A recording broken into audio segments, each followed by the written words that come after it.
wabarakatuh. Halo sahabat Pancasila dimanapun kalian berada. Saya Dhamma Yulistiawan akan mencoba untuk melanjutkan pembahasan materi sistem hukum dan peradilan di Indonesia, yaitu materi kelas 11, materi kelas 11 semester 3 KD 3.3. Ini adalah pertemuan ketiga.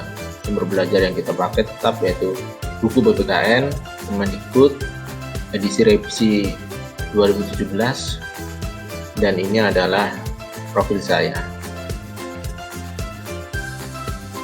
Dalam materi pertemuan 1 kita sudah banyak membahas tentang pengertian hukum dan norma. Pertemuan 2 kita sudah mengupas tentang klasifikasi atau penggolongan hukum, lalu membahas tentang tata hukum Republik Indonesia. Dan khusus untuk pertemuan ketiga dalam video ini kita akan mencoba menjelaskan lembaga peradilan dan kekuasaan kehakiman. Lalu kita akan mencoba mendeskripsikan klasifikasi lembaga peradilan di Indonesia dan juga mendeskripsikan perangkat lembaga peradilan. Untuk pertemuan keempat yaitu pada video selanjutnya. Lembaga peradilan tentu tidak asing di telinga kita, karena di tingkat kabupaten, tingkat provinsi, dan tingkat pusat ada lembaga peradilan. Apa itu lembaga peradilan? Lembaga peradilan adalah lembaga negara yang mengawasi pelaksanaan dari suatu kaidah hukum. Lembaga peradilan adalah lembaga yang dibentuk oleh negara sebagai bagian dari otoritas negara di bidang kekuasaan kehakiman, dengan sumber hukumnya peraturan perundang-undangan yang berlaku di dalam negara. Jadi lembaga peradilan ini adalah bagian dari lembaga negara. Ada eksekutif, presiden, ada legislatif, DPR, dan ada yudikatif. Yudikatif inilah yang disebut lembaga peradilan yang mempunyai kekuasaan kehakiman. Lalu apa itu kekuasaan kehakiman? Kekuasaan kehakiman dalam UUD 1945 pasal 24 ayat 1 dijelaskan bahwa kekuasaan kehakiman adalah kekuasaan yang merdeka untuk menyelenggarakan peradilan guna menegakkan hukum dan keadilan. Jadi kekuasaan kehakiman ini mempunyai kekuasaan dalam menyelenggarakan peradilan. Peradilan adalah proses untuk mengadili suatu perkara,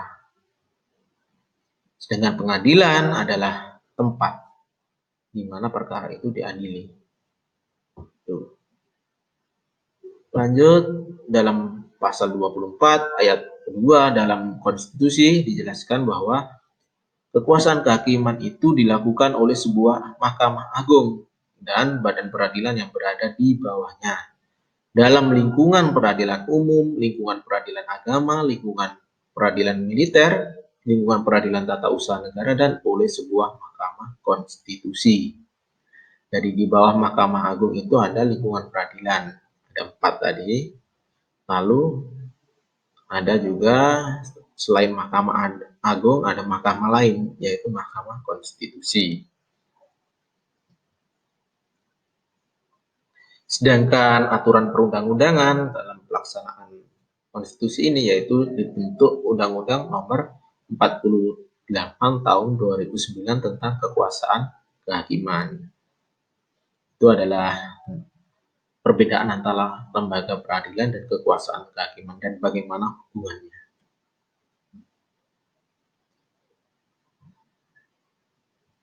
Kita akan membahas kekuasaan kehakiman yang pertama yaitu Mahkamah Agung.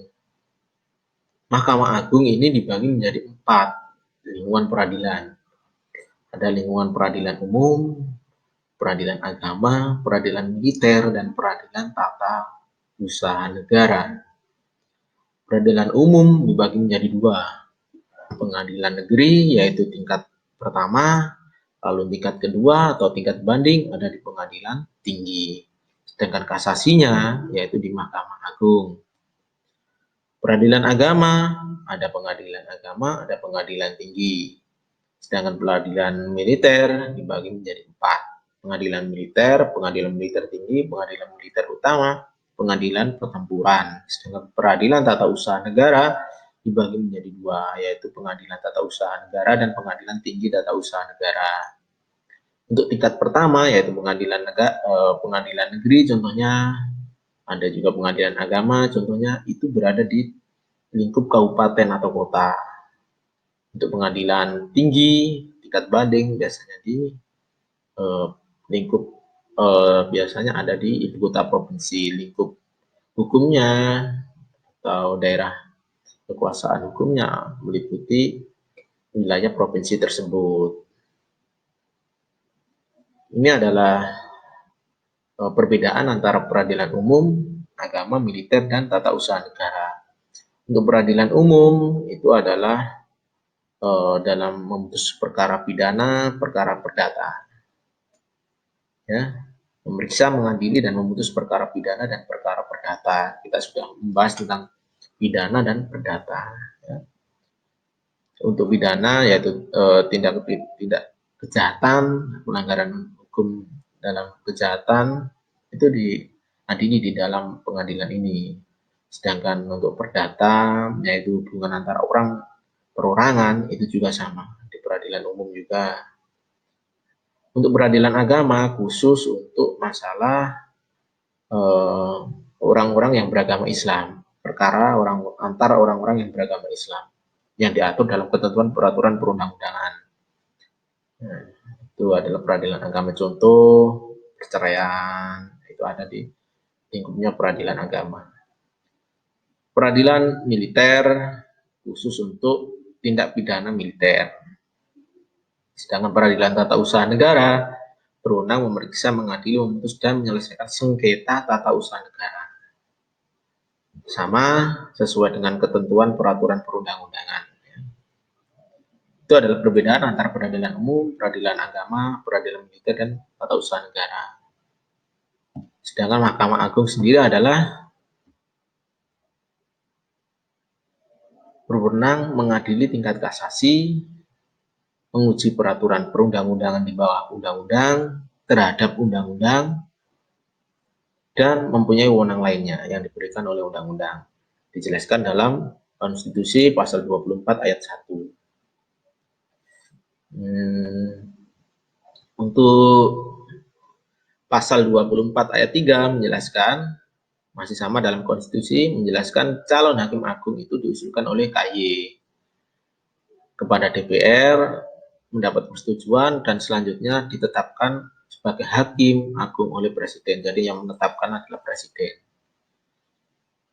Sedangkan konstitusi pasal 24 ayat 4, ketua dan wakil ketua Mahkamah Agung itu dipilih dari dan oleh hakim agung. Nah, itu. Sebenarnya hakim agung itu apa sih? Jadi hakim yang berada di Mahkamah Agung itu disebut sebagai hakim agung. Tuh. Kalau hakim konstitusi ya berada di Mahkamah Konstitusi.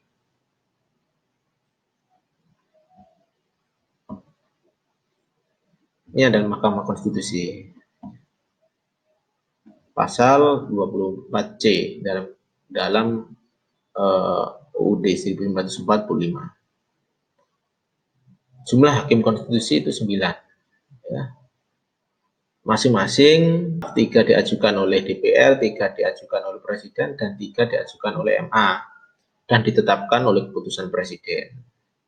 Mahkamah Agung tadi ditetapkan oleh Presiden, kalau Mahkamah Konstitusi hakimnya juga ditetapkan oleh Presiden melalui keputusan Presiden.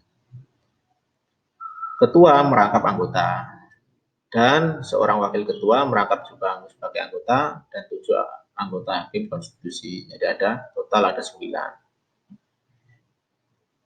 Masa jabatan hakim konstitusi itu 5 tahun dan dapat dipilih kembali hanya untuk 1 kali masa jabatan. Jadi bisa jabatan hakim konstitusi ini bisa 2 periode jika terpilih kembali. Kewenangan dan kewajiban MK. Kewenangan MK. MK mempunyai kewenangan untuk menguji undang-undang terhadap Undang-Undang Dasar Negara Republik Indonesia tahun 1945. Kalau peraturan perundang-undangan di bawah undang-undang, siapa yang menguji? Yaitu Mahkamah Agung. Tapi kalau undang-undang yang di bawah Undang-Undang Dasar itu diuji oleh MK. MK juga mempunyai kewenangan untuk memutus sengketa kewenangan lembaga negara yang kewenangannya diberikan oleh Undang-Undang Dasar Negara Republik Indonesia tahun 1945.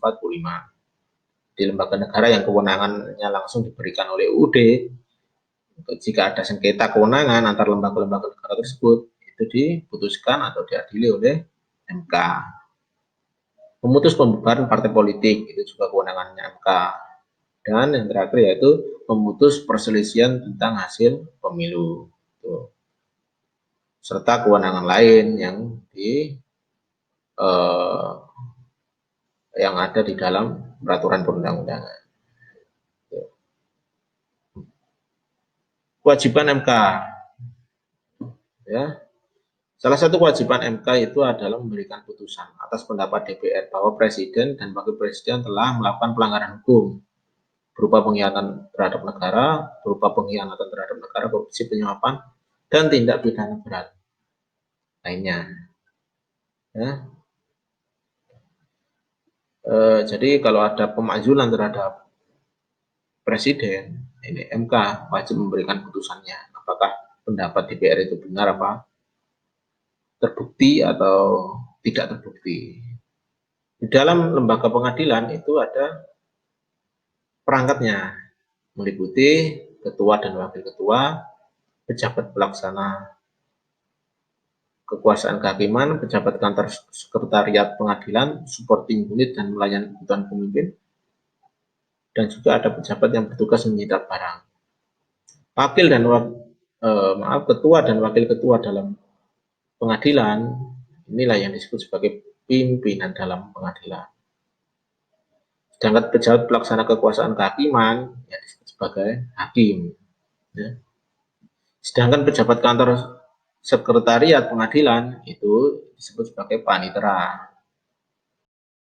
Sedangkan untuk supporting unit dan pelayanan kebutuhan pemimpin disebut sebagai sekretaris. Sedangkan pejabat menyita barang, yaitu kewenangan untuk melakukan penyitaan barang sebagai akibat dari putusan hakim, itu dinamakan sebagai jurusita. Kita mengenal hakim konstitusi tadi, kita mengenal hakim agung. Ada istilah hakim ad hoc. Kalau hakim ad hoc adalah hakim yang bersifat sementara, yang memiliki keahlian dan pengalaman di bidang tertentu untuk memeriksa, mengadili, dan memutus suatu perkara yang pengangkatannya diatur dalam undang-undang. Itu adalah hakim ad hoc, hakim yang bersifat sementara.